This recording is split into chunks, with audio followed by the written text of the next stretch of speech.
तर आयएमसीचे प्रेसिडेंट शैलेश हरिभक्ती सध्या आपल्या सोबत जोडले गेलेत।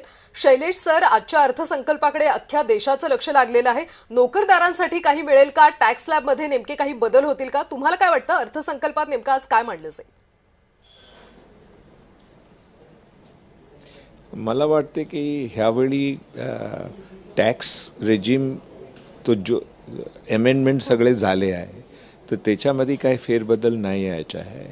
ह्यावेळी काय होईल की जो इन्व्हेस्टमेंट करायला पाहिजे त्याच्या कसा होईल आणि विकसित भारत कसा होईल आणि इवन मोर इम्पॉर्टंट विकसित महाराष्ट्र कसा होईल हे बाबतात जास्ती ध्यान येईल।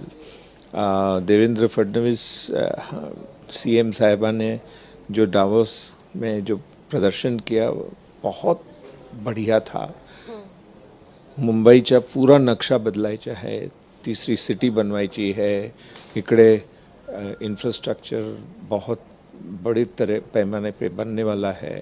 क्लीन एयर आणि क्लीन वॉटरचा त्यांनी एक महाप्रोग्राम महाराष्ट्रासाठी बनवला आहे। मला वाटते की हे सगळ्यांवर जोर हे बजेटमध्ये जादा असेल।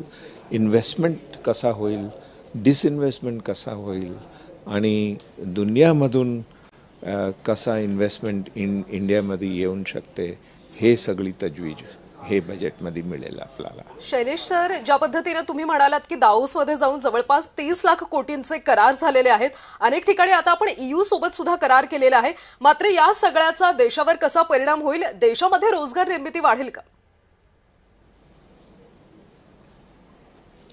बिलकुल वाढेल आणि आपल्या लोकांची जो पर कॅपिटा इन्कम आहे ते वाढेल, अशी वाढेल की कंजम्पशन जास्त होईल और विकसित भारत 5 ट्रिलियन 10 ट्रिलियन डॉलर पहुंचने की सबको ये आशा है और ये होने वाला है।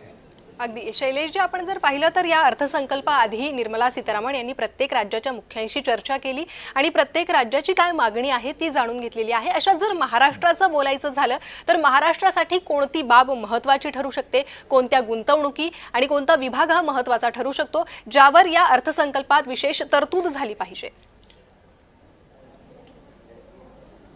मला वाटते की इन्फ्रास्ट्रक्चर इन्व्हेस्टमेंटवर जास्त भार ह्यावेळी मिळेल आणि जे सब्सिडी 80,000 करोड़ महाराष्ट्र दे रही है, उसको डिसइन्वेस्टमेंट के ज़रिए कैसे आत्मनिर्भर बन सके, ये मुझे लगता है कि बड़ा ये महाराष्ट्र के लिए बहुत बड़ी चीज़ होगी।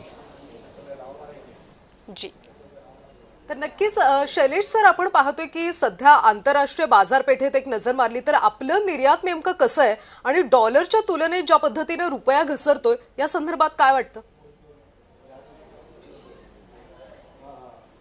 मला त्याच्या संकोच नाही आहे, कारण एक्सपोर्ट वाढवायसाठी रुपये जब गिरेगा तो एक्सपोर्ट बढ़ सकता है एंड रुपया स्टेबल हो जाएगा।